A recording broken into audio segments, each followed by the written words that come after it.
I'm Craig Kenneth, a relationship coach and a psychotherapist. Every relationship is different and every breakup is different.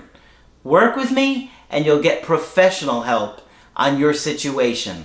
And if you're in no contact, focused on personal growth, my workbook series, The Knowledge, will help you make changes like you've never made before. Available now at AskCraig.net.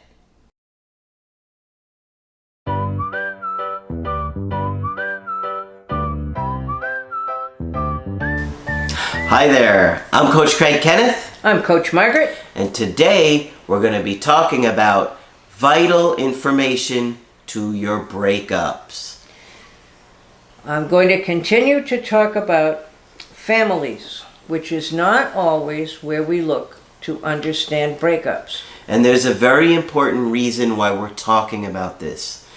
You and your ex did not live on an island by yourselves. Right. You didn't live in a bubble. And there are a lot of forces that had a big impact on your relationship that you're not aware of. Right. They're like hidden things going on behind your back that you're not aware of. Right. And we're going to try and expose some of those things so you could see it and maybe get some real insight as to why your relationship didn't work. Or to even see it coming, possibly, that there are some factors that might make this difficult. And there were definitely factors like this in my Applebee's situation. Absolutely there were. And yes. It wasn't until I really started going to Margaret that I was able to put it together. But I knew something was wrong, that the dynamic of the family was very tight-knit, and certain people were the main focus of the family. Meanwhile, the spouses and the partners were kind of the outsiders. Oh, you had great insight on that. You could say there were certain, inside people in the family who could cluster together and no one else could get in. And ironically, none of those spouses are around today. None of you, no. No, all the people that were the outliers Absolutely. were gone. And did it occur to anybody at that point, to you or one of the other spouses, that you were going to be thrown out by the family of origin who appeared to love you? Nope. Didn't even cross your mind. Nope. And this is what we're trying to tell you. I know this is obscure theory. But anyway, if you decide that you're going to leave your family of origin and go off with your partner to wherever, even if it's the next town, your family is not going to give you up easily. So Even if you think they are. Right? So the first thing you're going to hear, well, I don't know if that's a good decision. You know, the prices in that town are much higher than they are here. And what would happen if we needed you to, I don't know, fix the broken pump in the cellar and you're not here? What would we do? Mm-hmm. You really need to change your mind and make another plan. Mm-hmm. Okay? And if you don't, and if you do leave us, there will be consequences, even though we're not going to tell you what those are right now. We're going to punish you. Yes, the implied punishment is we're not going to love you anymore. Yes. Okay, and you won't have a family. Yep. And I have talked to numerous people who are able to say that much. If I do this or if I don't do this, my family's going to cut me off and then I won't have a family at all. And I'm risking everything for a relationship. And I'm risking everything. That's right, for a relationship. And I don't know that I could manage without my family. And sometimes when you really analyze it, you find out that the most you're getting from them anyway is crumbs. But families do guilt extremely well, okay? And one of the things that people use when logic doesn't carry the day is they will make people feel guilty. So-and-so needs you. So-and-so needs you to help with their homework, or they'll never pass, whatever grade it is. Mom needs you to help her with the this, the that, and the other thing. What will she do if you move away? There are all these guilt trips that come up. Okay. So guilt is a big one. Oh, guilt is a big one. How do you think, I mean, how is it that these people know to instinctually use this guilt? I really don't know. But one of the things I have often said is when love fails, okay, guilt takes over. In other words, when a parent can't say, You know, if you love me, you won't do this or you will do this. And if you say no to that, if you healthily resist, it will be, how can you do this to me? I raised you. Look at all I've done for you. And most of us are quite well programmed to feel guilt at those things. I took care of you. I sacrificed for you. I did this and I did that. I was in labor for 23 hours with you. I came across a mother who did that.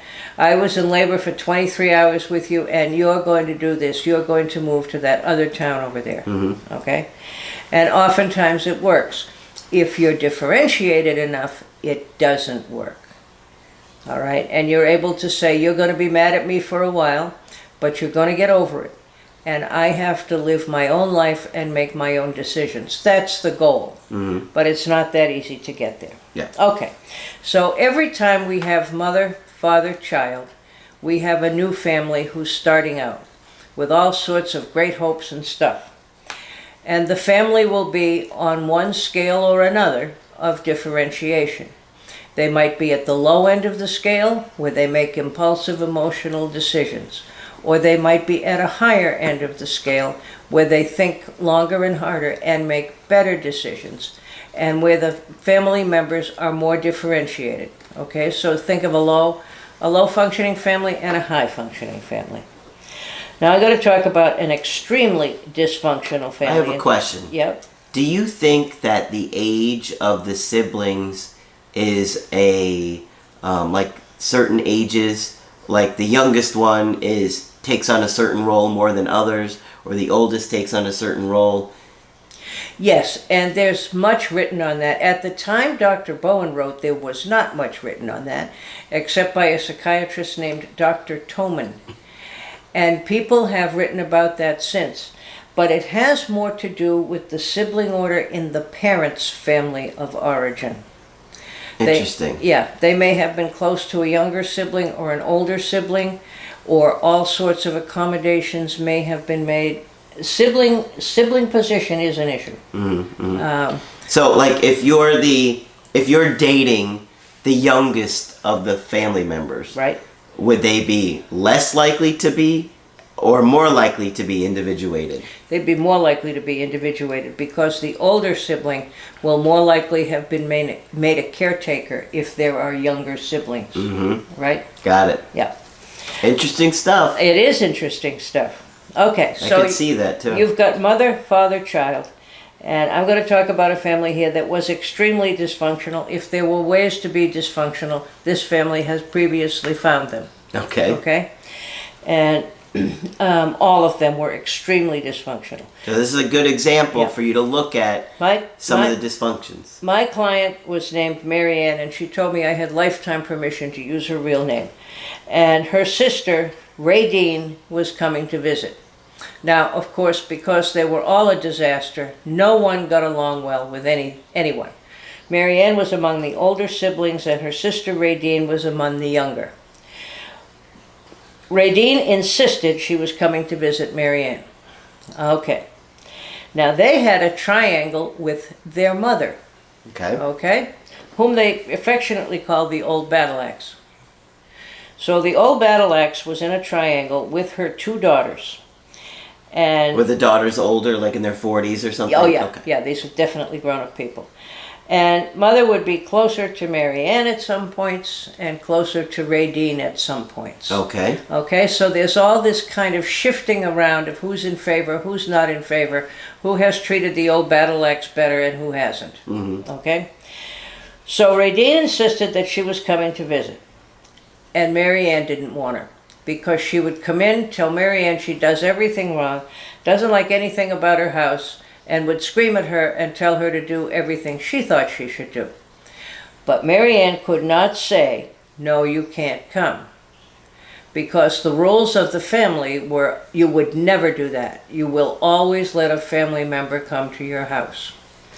I was disappointed that Marianne couldn't do that, but she couldn't risk a fight with Mom. I said, can you at least... Who wants to fight a battle axe? Who wants to fight a battle axe? And she was quite the battle axe. Finally, I said to Marianne, can you at least set ground rules before you let her in your house? To Marianne's credit, she thought about it, and before she let Radine in the door, she said, there's going to be no yelling, there's going to be no nasty stuff, you're not going to put me down, I'm not going to put you down, and we are going to have a pleasant visit. Radine almost fell over, but in her confusion said, okay. And they had a fairly good visit, and it improved everybody's functioning for a bit, because everybody behaved in a healthy manner. I don't know how the old battle axe felt about it, because it messed up her game for a few days. She couldn't play them against each other. And I bet she was trying to figure out how. Oh, she certainly was. I gave her a few bad days. But actually, subsequent to that, Marianne managed to make some progress because she didn't feel quite so helpless. Yeah. Okay? So she asserted herself even though she was terrified. And she would literally say, I can't afford to lose my family. And I would say, tell me again what you get from them. And she was very honest and worked very hard and would say, really, nothing but grief, but they're still my family. Okay? But she did make a beginning.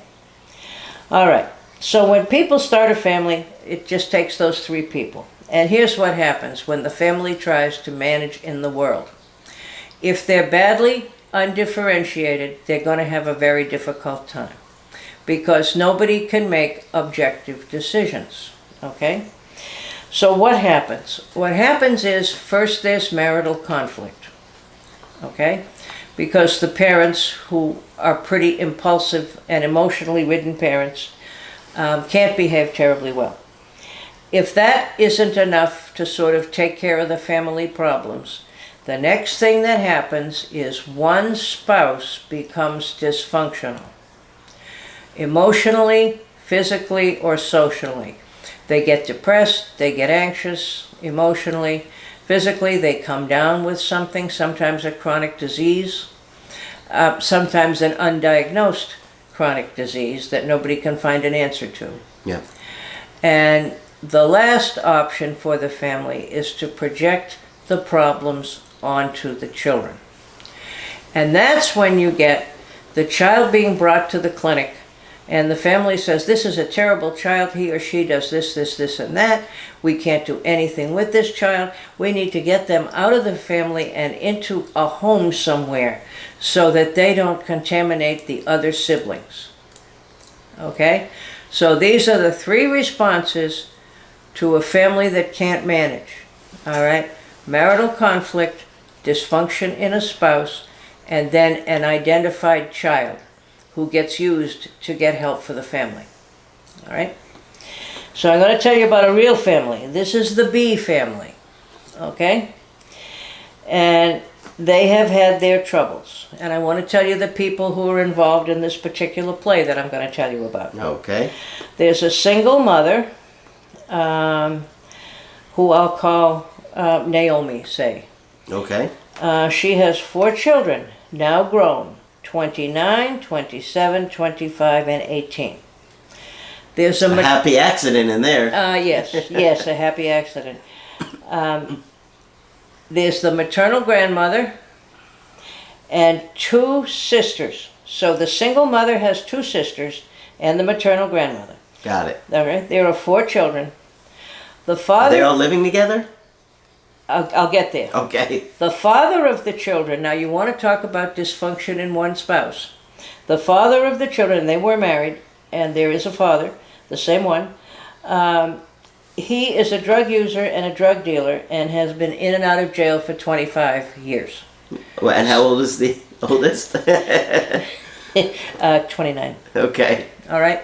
So this guy has been in and out of jail. So when he we know why that accident came so much later. Yes, we do. He was in jail doing some time. Yes, he was in jail. As soon as he got out. Yep, that's exactly what happened.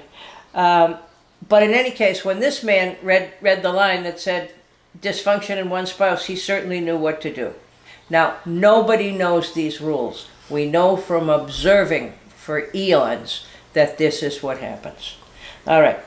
So now we have a perfect triangle. We have the single mother and the maternal grandmother and the 2 sisters. Mm-hmm. Okay. So every day, the mother has contact with her mother, mm-hmm. who lives nearby. Naomi's mother. Yeah. At the end of the unpleasant conversation, grandmother calls one of her other daughters. You'll note another triangle. To complain about Naomi? That's right. Yes, you knew that. To complain about Naomi.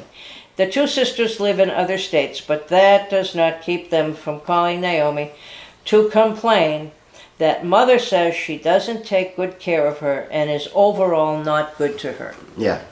All right. Naomi, of course, has spent her entire life trying to please her mother to no avail.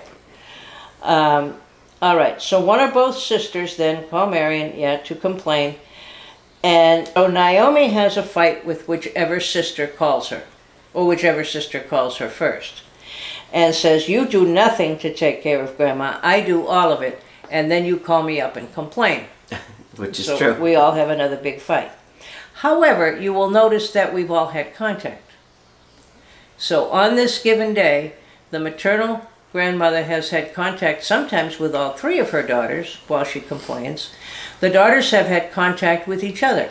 I guess it doesn't matter whether we fight or not, at least we've had contact. Mm-hmm. Okay? Now we have these 4 children. How many children? Because it seems like there's about 4. 8 of them. There's 4. There's 4. Meaning the adults are children. Well, yeah, meaning the adults are children, yeah.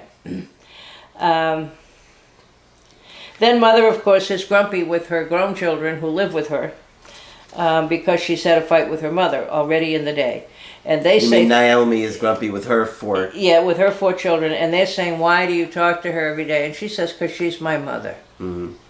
Why do your sisters call you all the time? Because they believe her, and everybody likes to pick on me. I'm the family scapegoat. All right. Now this family, you're going to love this, lives in a tiny camper trailer. Okay? How many of them are there in the trailer? There's the mother. Uh-huh. One boy child has just walked away from the family. He couldn't deal with it anymore. There's a totally dysfunctional sibling who's a girl. She's the one who's 29. The 27-year-old boy works there. The 25-year-old walked out. And the 18-year-old is now finished with school and employable. All right. They are always on the verge of homelessness, and they usually live on 2 disability checks that mother and the oldest daughter get. And there's usually 1 salary coming into the house. But now the youngest one can work, so that will make 2 salaries coming into the house. Does this sound like fun? Wow. Could you imagine dating somebody Right? that is in this situation? Right. You'd be exhausted. Yes, you would. There would never be any time for one-on-one with Naomi. No. So one sibling's totally dysfunctional and on disability. The other, one has walked away from the family, but when he gets too far away, they triangle him back in. With guilt? With guilt. And he does come by and give his mother $20 or $40, but he always manages to get his due back.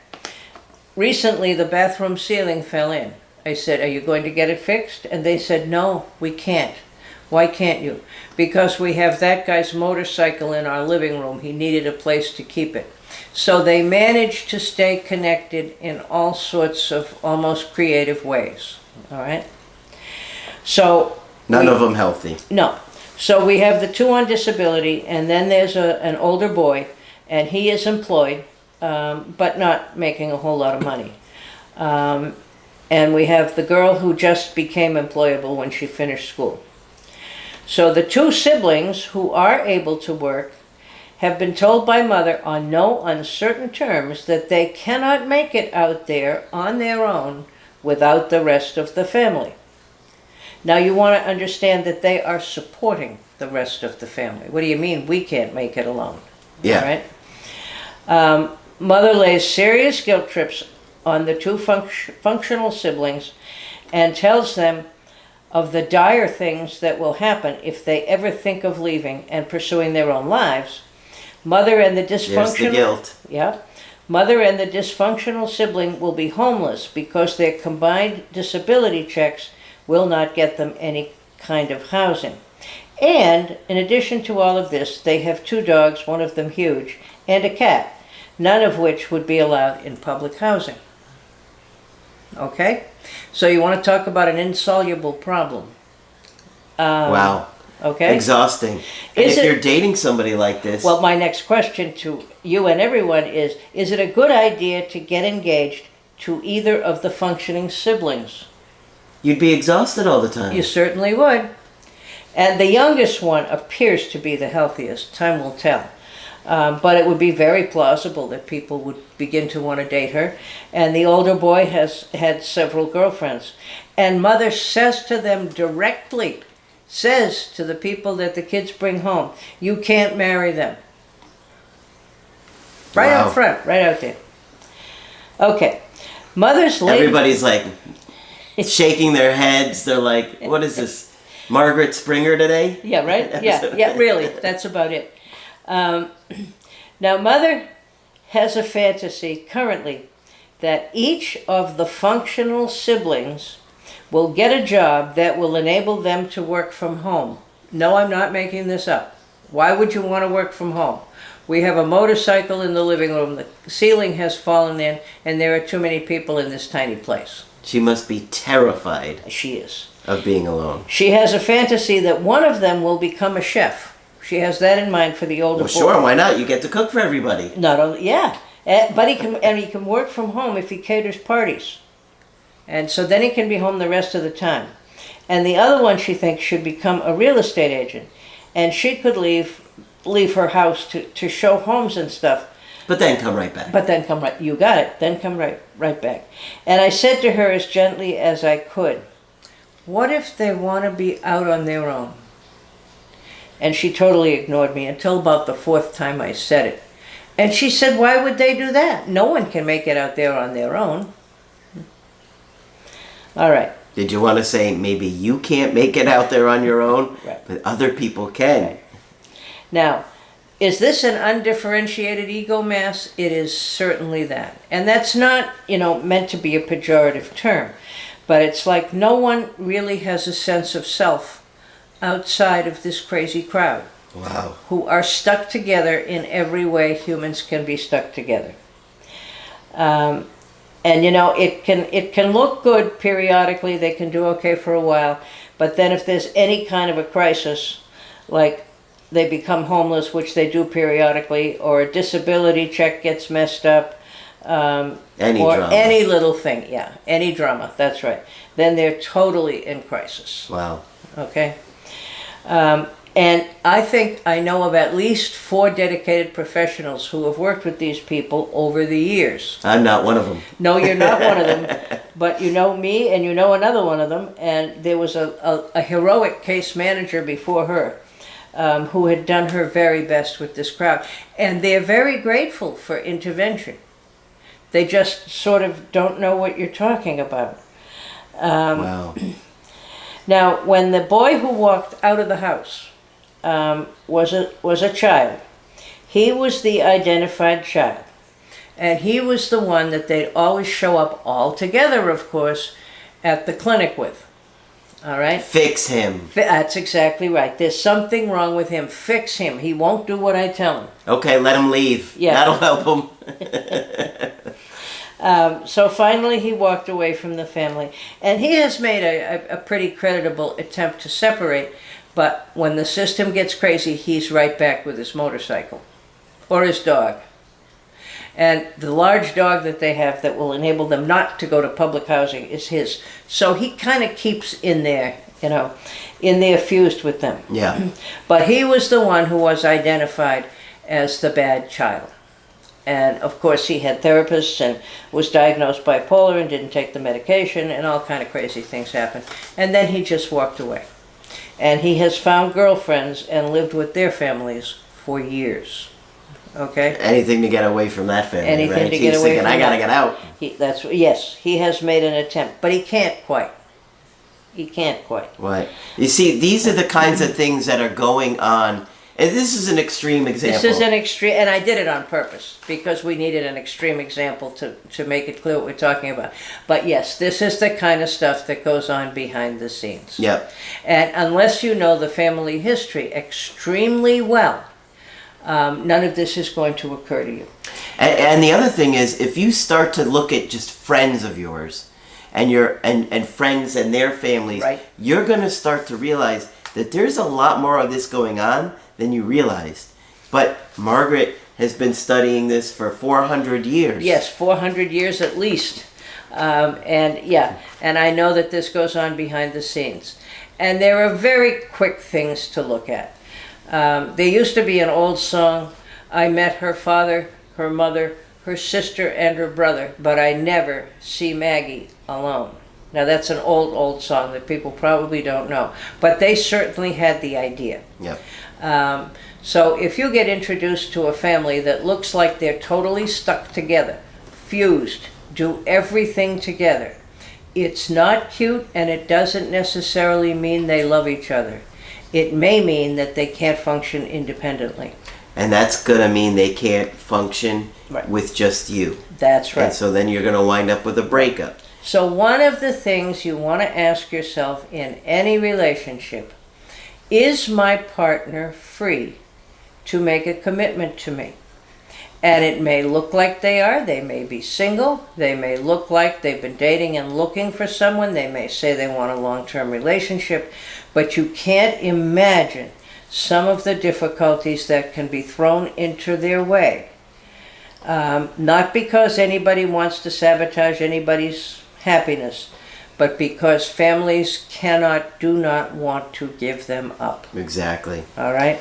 You threw a whopper out there for them I threw today. a whopper out there, but I think the most whopper part of it is dysfunction in one spouse. That guy, he did it up really well.